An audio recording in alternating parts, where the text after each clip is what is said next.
매일마다 테슬라 최고가가 갱신되고 있습니다. 제가 과거에 만들었던 영상들을 기반으로 지금 상황을 평가해보고 과거 영상에서 말했던 더 앞으로의 전망에 대해서도 다시 한번 정리해봤습니다. 사실 제가 만든 테슬라 관련 영상은 거의 모두가 실제로 테슬라가 잘해서 테슬라가 잘하고 있다고 말하는 영상이니 그냥 운 좋게 때려 맞춘 거 아니냐고 생각하실 수도 있고 정말 객관적으로 그럴 수도 있습니다. 하지만 모든 영상에는 제가 생각한 근거가 포함되어 있었으니 최종 판단은 여러분께서 해주시면 됩니다.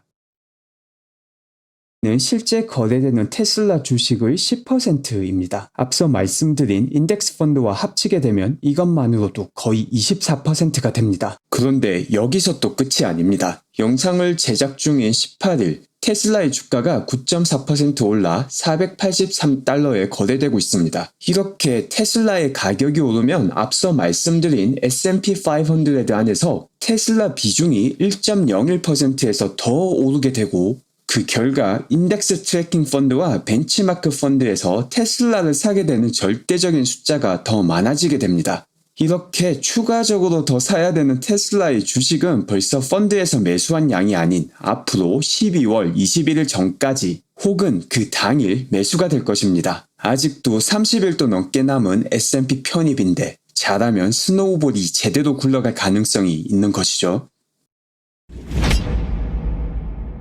S&P 500의 신입 중 최고 큰 덩치, 그 부담스러운 덩치에 쫄려 편입 날짜를 빨리 발표한 S&P, 게다가 계속해서 덩치를 키우는 테슬라로 인해 테슬라의 주식을 더 사야 되는 다양한 펀드들, 그리고 실제 유통되는 주식 중 실거래가 이루어지는 주식이 상대적으로 작은 테슬라, 이 모든 효과에 더해서 3개월간 박스권에서 모아놓은 에너지가 터질 가능성이 상당히 높은 시기가 되었다고 보입니다. 물론 S&P 500 편입 뉴스 하나만으로 계속해서 주가 상승을 견인할 수는 없습니다. 하지만 기름칠을 제대로 해놓았기 때문에 지난번 10월달 상하이의 생산량 증가 같은 혹은 4680 배터리셀과 관련된 좋은 뉴스가 11월달에도 확인된다면 얼마 전 ISS로 쏘아 올린 펠컨 9처럼 테슬라도 화염을 뿜으며 상승할 가능성이 충분하다고 봅니다. 이번 계기를 통해 그동안 테슬라 목표가가 360불이라고 헛소리를 하던 모건 스탠리도 목표가를 540달러로 올렸습니다. 하지만 전 올해 550달러를 찍을 거라 생각합니다. 요즘 골드만삭스가 밝힌 80억 달러 가치의 테슬라 매수 관련 뉴스를 한 번쯤은 들어보셨을 겁니다. 그런데 여기서 많이 놓치시는 부분이 이 80억 달러라는 금액이 도출된 게 제가 저번 영상에서 말씀드렸던 S&P 500 벤치마킹 펀드 모두를 계산에 넣어서 도출된 게 아닌 그중 일부인 골드만삭스 유니버스 안에 들어가 있는 펀드들이라는 것입니다. 결론만 말씀드리면 80억 달러가 아니라 이보다 훨씬 큰 금액이 S&P 500 벤치마킹 펀드에서부터 매수가 될 것입니다. 골드만삭스의 뉴스가 의미가 있는 건 이 80억 달러라는 규모가 아니라 본인의 유니버스에 있는 자산 규모가 5천억 이상 펀드 189개 중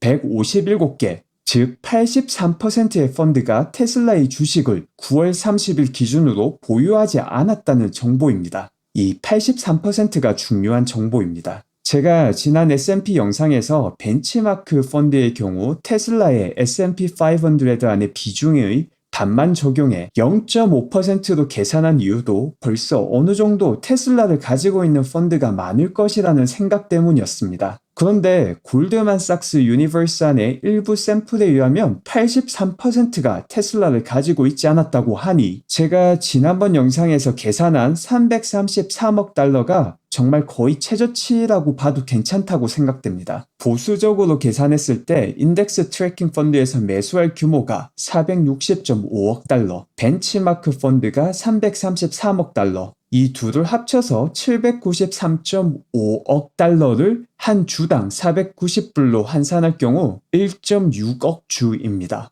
지난 영상에서 계산했던 유통주식 안에서 실제 거래가 이루어지는 주식인 플로시어가 7.6억 주였으니 20%가 넘는 주식이 매수가 되어야 합니다. 그러니 지금이 정말 무지무지 재미난 상황인 거죠. 사실 이 수치도 저는 S&P에서 제공한 테슬라의 비중을 1%로 잡았을 때 수치인데 지금 가격이 많이 올라서 1.2% 정도로 봐야 되는 상황이고 이러면 매수해야 되는 주식의 숫자도 그만큼 더 올라가게 됩니다. 그러니 테슬라의 플롯의 20%가 넘는 1.6억 주가 매수되는 최저치라고 봐도 되는 수치입니다. 지금 테슬라 주가가 올라가면 무조건 매수해야 되는 비중이 늘어나는 인덱스 트래킹 펀드가 있다는 사실을 알고 있습니다. 거기에 엄청난 규모의 S&P 500 벤치마크 펀드 중 상당수가 아직 테슬라를 구매하지 않았을 가능성이 높다는 정보도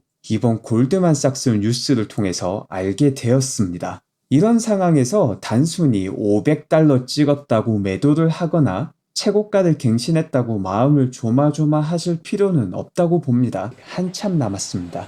제가 지난번 영상에서 S&P 편입 뉴스로 지금 기름칠이 잘 된 상태고 좋은 뉴스가 터지면 스노우볼이 제대로 굴러갈 수 있는 시기라고 말씀드렸는데 또 좋은 뉴스가 나오고 있는 상황입니다. 캘리포니아에서 테슬라를 핵심 사업으로 지정해서 코로나 락다운에서 면제시켜준다는 뉴스가 오늘 떴습니다. 그리고 이게 정말 의미가 있는 게 지난 10월 상하이 생산량 대박 증가 영상에서 락다운 같은 경우만 아니면 올해 50만 대 생산량은 거의 확실하다는 내용도 말씀드린 적이 있습니다. 그런데 바로 그 최악의 경우를 피하게 된 것이죠. 이를 통해서 올해 생산량 50만을 찍을 확률이 상당히 올라가게 된 꽤나 의미가 큰 뉴스입니다. 지금 상황은 12월 21일까지 테슬라의 주가가 단기적으로 오버밸류로 평가받는 지점 이상으로 올라갈 가능성이 아주 높은 상황입니다. 테슬라 주가가 오를수록 뒤에서 펀드들이 더 사야 된다는 걸 알고 있는 상황인데 단순히 $500 찍었다고 팔 상황은 저는 개인적으로 절대 아니라고 봅니다.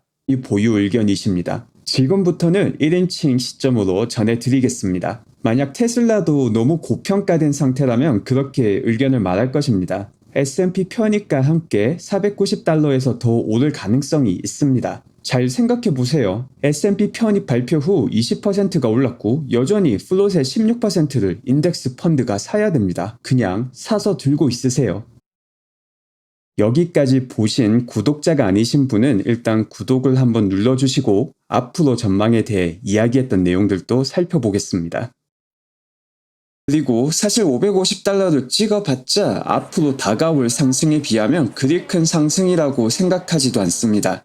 저는 개인적으로 올해보다는 내년 상반기의 테슬라 주가가 훨씬 더 크게 상승할 여지가 많다고 봅니다. 물론 그 전에 4분기와 2020년 실적에 대한 재확인이 이루어져야겠지만 만일 이 관문도 무사히 통과한다면 2021년 상반기는 다시 한번 테슬라의 질주를 볼 수 있는 시기가 될 것이라고 봅니다.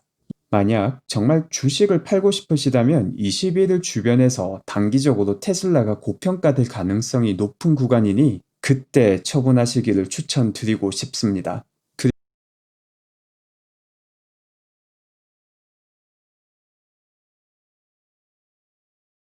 그럼 계속해서 다음 트윗도 보시죠. S&P 500 벤치마크 펀드의 경우 규모가 8조 달러입니다. 이 펀드는 지금 당장 테슬라를 가지고 있을 수도 있지만 대부분은 가지고 있지 않아요. 이건 밸류에이션 문제로 인해 그런 것 같습니다. 장부가 대비 시장가를 보는 펀드의 경우 대부분 밸류나 코어 쪽입니다. 12월 21일이 되어도 테슬라 매수 러시가 일어나지는 않을 것 같습니다. 여기도 잠깐 첨언을 하면 이것도 게리 씨의 의견입니다. 게리 씨가 정말 화려한 경력이 있지만 이 경력이 시장의 움직임을 정확히 예측한다고 보장해 주지는 않습니다. 액티브 펀드, 즉 벤치마크 펀드 쪽에서 매수 러시가 일어날지 안 일어날지는 사실 아무도 모르는 미지의 영역입니다. 만약 테슬라에서 좋은 뉴스까지 겹쳐서 주가가 상승 트렌드에 올랐는데 펀드 매니저들이 이를 포함 안 시키면 본인들 인센티브가 쪽박이 나는 것입니다. 그러니 이는 지켜봐야 알 수 있는 것이다 라고 생각하고 매수 러시가 일어날 가능성도 꽤나 있다고 봅니다. 무지개 백조님의 질문입니다.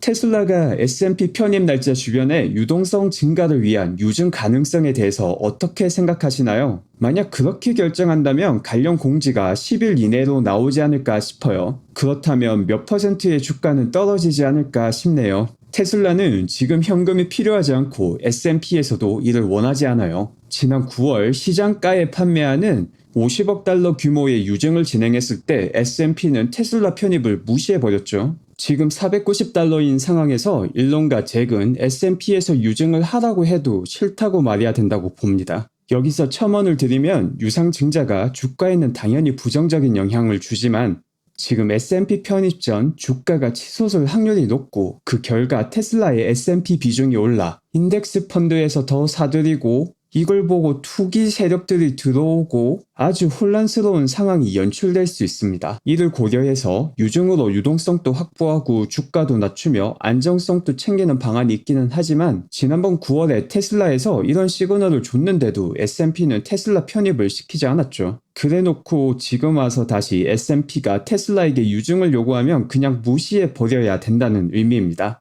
이 내용에 대한 제 생각도 조금 덧붙이자면 만약 테슬라가 편입 전에 700달러를 넘을 경우 유증이 고려되는 것도 저는 나쁘지 않다고 생각합니다. 단순히 S&P 편입으로 주가가 70%가 뜬다는 것은 단기 투기 세력이 들어왔을 가능성이 크다고 봅니다. 위에서 말한 700달러 달성은 현실적으로 확률이 낮다고 보지만 만약 이런 시나리오가 일어난다면 유증을 하지 않아도 편입 중 혹은 끝날 때 빠질 주가입니다. 괜한 변동성만 커지고 남는 건 없는 상황이 되는 것보다 차라리 많이 올랐을 때 테슬라가 유증을 해서 자금을 확보하고 그 자금을 잘 사용하는 게 장기 투자자분들에게는 오히려 이득이 될 것이라 생각합니다.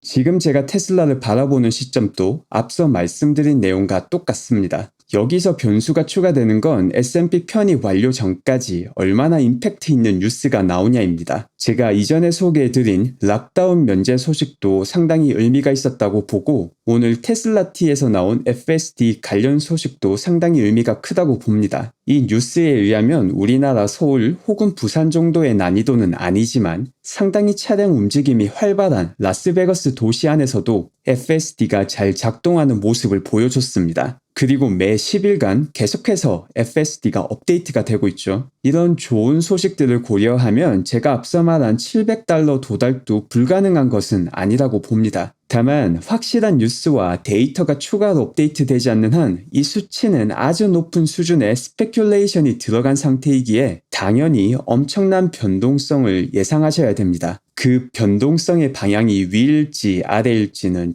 오직 시장만이 알겠죠. 마지막으로 테슬라의 투자 결정과 관련된 내용도 제가 지난 영상에서 드렸던 말씀으로 대신하겠습니다. 결국 테슬라 밸류에이션의 핵심은 테슬라의 미래인데 이걸 지금 보이는 현재의 펀더멘탈과 자료로 정당화할 수 있느냐가 핵심입니다. 여기에 대한 대답이 사실 결코 쉬운 게 아닙니다. 저는 개인적으로 삼전 반도체의 초격차 전략이 전기차 시장이 완숙해지기 전까지 앞으로 5년 이상 테슬라에서도 적용될 수 있다고 보고 일론이라는 리더의 가치도 고려하면 전기차 시장에서 선점 효과를 챙긴과 동시에 새로운 관련 파생 시장을 충분히 테슬라가 열어나갈 수 있다고 봅니다. 하지만 성장주의 특징이 미래에 예상되는 높은 수익을 현재로 할인하여 주가에 반영시키는 것이기에 지금 잠깐 삐끗하는 징조가 보이면 미래의 수익은 그 몇 배로 추정치가 내려가게 되고 이게 주가 폭락과 폭등으로 반영됩니다.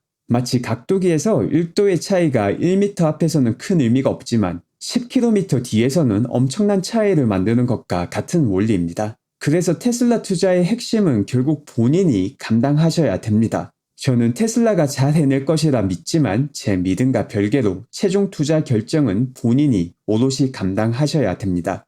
다음은 오늘도 꿀잼 놀이터를 찾아주신 모든 분들께 감사드리고 요즘 아주 뉴스가 민감한 장세이니 가능하면 자주 영상을 올리도록 노력하겠습니다. 감사합니다.